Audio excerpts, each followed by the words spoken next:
Hi friends! Today I'm going to let my daughter Vivian read to you. One of her favorite books is Corduroy. And if you notice right over her shoulder, she's got her stuffed corduroy to read it with us. Corduroy is written by Don Freeman, also illustrated by Don Freeman. It is from the Viking Press. So I hope you enjoy one of her favorites. Corduroy. Skipping ahead already.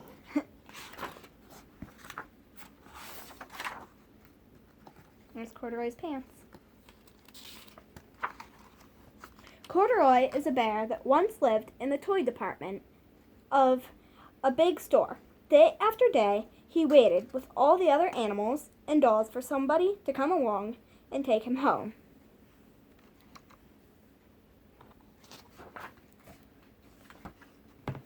The store was always filled with shoppers and buying all sorts of things, but no one ever seemed to want a bear in green overalls. Then one morning, a little girl stopped and looked straight into Corduroy's bright eyes. "Oh, Mommy," she said, "look, there's the very bear I've always wanted."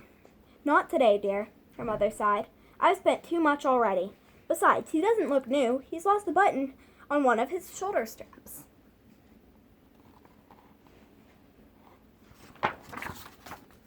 Corduroy watched them sadly as they walked away. "I didn't know I'd lost a button," he said to himself. "Tonight, I'll go and see if I can find it."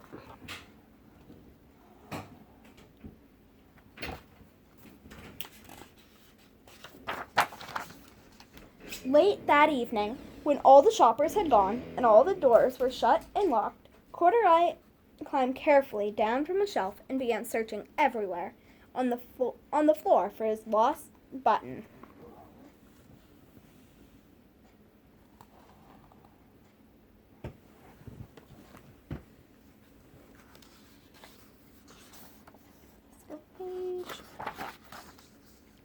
Suddenly, he felt the floor moving underneath him. Quite by accident, he had stepped onto an escalator, and up he went.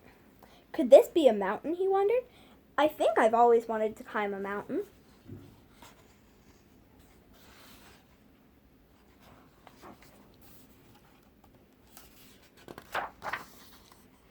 He stepped off the escalator as it reached the next floor, and there, before his eyes, was an amazing sight. Tables and chairs and lamps and sofas and rows of beds. "This must be a palace," Corduroy gasped. "I guess I've always wanted to live in a palace."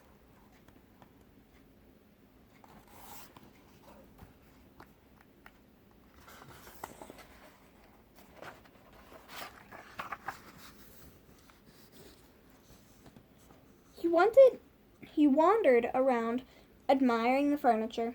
"This must be a bed," he said. "I've always wanted to sleep in a bed."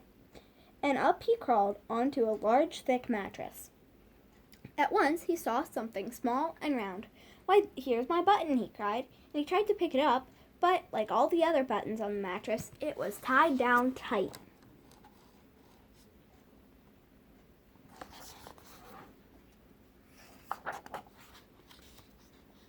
He yanked and pulled with both his paws until off, pop, came the button, and off the mattress Corduroy toppled, bang onto the floor, bang into a tall floor lamp. Over it went with a crash. Pictures.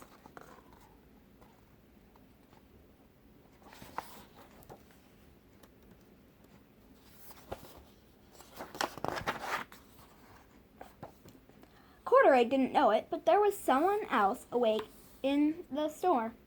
The night watchman was going on his rounds on the floor above. When he heard the crash, he came dashing down the escalator. "Now who in the world did that?" he exclaimed. "Somebody must be hiding in here."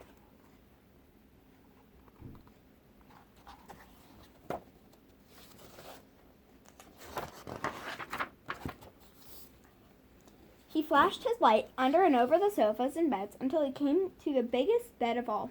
and there he saw two fuzzy brown ears sticking up from under the cover. "Hello," he said. "How did you get upstairs?"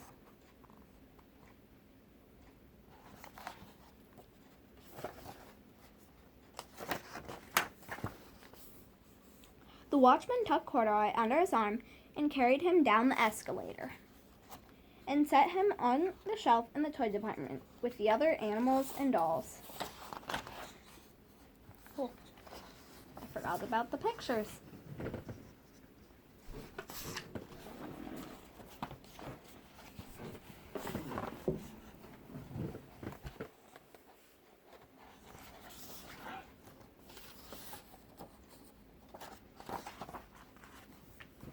Corduroy was just waking up when the first customers came into the store in the morning.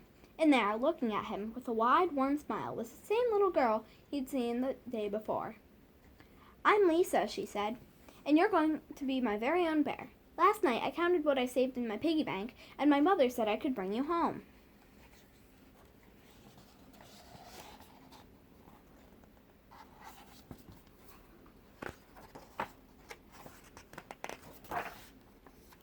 "Shall I put him in the box for you?" the saleslady asked.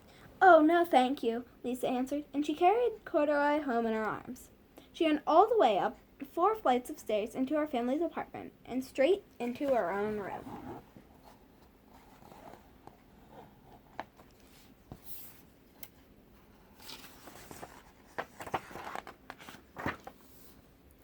Corduroy blinked. There was a chair and a chest of drawers. Alongside a girl-sized bed stood a little bed, just the right size for him.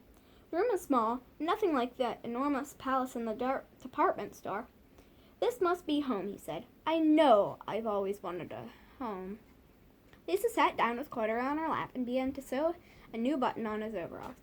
"I like you the way you are," she said, "but you'll be more comfortable with your shoulder strap fastened." "You must be a friend," said Corduroy. "I've always wanted a friend." "Me too," said Lisa, and gave him a big hug. All right. There are 2 other Corduroy books that we have. A Pocket for Corduroy and Corduroy Lost and Found. Let us know in the comments or send me a message if you would like us to read these 2 books as well.